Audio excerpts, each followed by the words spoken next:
Okay, I think I'm ready for day 2 of CES coverage.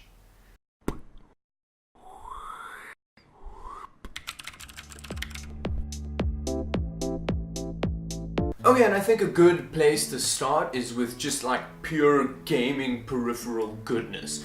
Corsair has really been going to town in the CES. They released a whole slew of new wireless peripherals. I think they've decided that wireless is the future. Now, they've got a wireless keyboard called the K67? Was it the 65? It's the K60 something.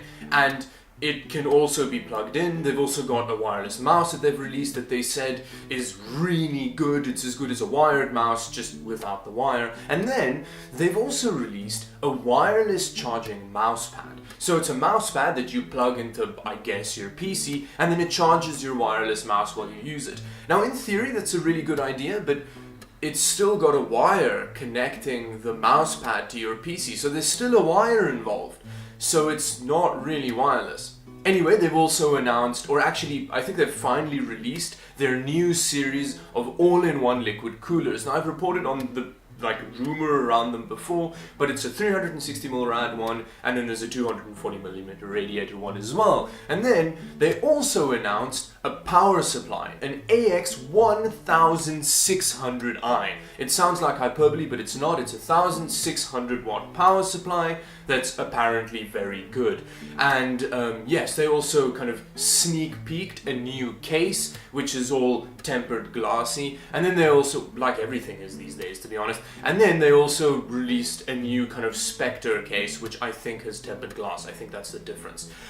Okay, let's move on to some TV news. There is more peripheral news, but TV news. LG has decided that they're not going to have the TV that they released a couple weeks ago be their big announcement for CES, so they've shown off, I think it's a 65-inch TV that's roll-uppable, so it means you can kind of use it as a yoga mat or whatever. And then Sony decided that they're going to release the most uber fancy projector ever. It's a $30,000 projector that stands kind of in front of your wall and it beams the image up onto it. It's actually really cool looking, but it's obviously very expensive. It can beam up a 120-inch image, which can go up to 2,500 nits of brightness and has HDR and is 4K and all of the good stuff. And it's marble topped for some reason. And apparently, it's also got a really complicated sound system in it as well. But it honestly looks like kind of a cabinet you would store, like your grandmother would store liquor in, but just with more brushed aluminium. And now moving on to laptops, Acer has announced the world's thinnest laptop. Apparently you can also shave with it. It's tiny and yes, there's nothing more significant about it. And then Razer has announced a pretty weird laptop and it's called the Linda. As far as I can remember, Linda sells mattresses, don't they? But anyway, it's called the Linda, and it's like a laptop with a Nintendo-style-y dock in it, and you can just plug your Razer phone into it, and then your phone becomes a laptop. Now, it wasn't really made particularly clear whether the laptop boosts the performance of the phone. I'm sure it does, because they do say in the blurb that then your Snapdragon 835 phone becomes an Android laptop. I really hope that the innards of the phone isn't all that the laptop does performance-wise, because that would be a bit lame and seemingly pointless. But they're all excited about it because you can use the phone as a trackpad or as a secondary screen or whatever. I don't know, they really like releasing really odd laptop prototypes is the word, at CES, and then having Linus steal them. So let's see what Linus decides to do with Linda. And then let's move on to VR for, well, the second day in a row. So apparently, Sony says they're going to have over 280 VR titles by the end of 2018. Now, let me know in the comments below if you're actually interested in VR, because the only people I ever hear speaking about VR is the developers bringing out stuff for VR. And anyway, HTC wasn't done with their lamely named HTC Pro Vive thing.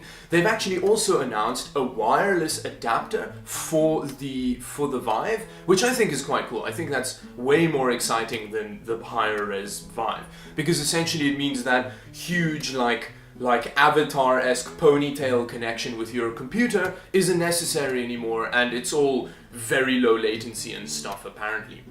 And then Oculus is bringing out like a more budget-friendly VR thing, which is made by Xiaomi, which is that Chinese cell phone manufacturer, and it has like a cell phone processor in it and is like a standalone thing. So yes, again, let me know in the comments if you're actually interested in that kind of thing. And then moving on to pretty much the weirdest announcement up until this point at CES, in my opinion, NZXT is bringing out a motherboard for some reason.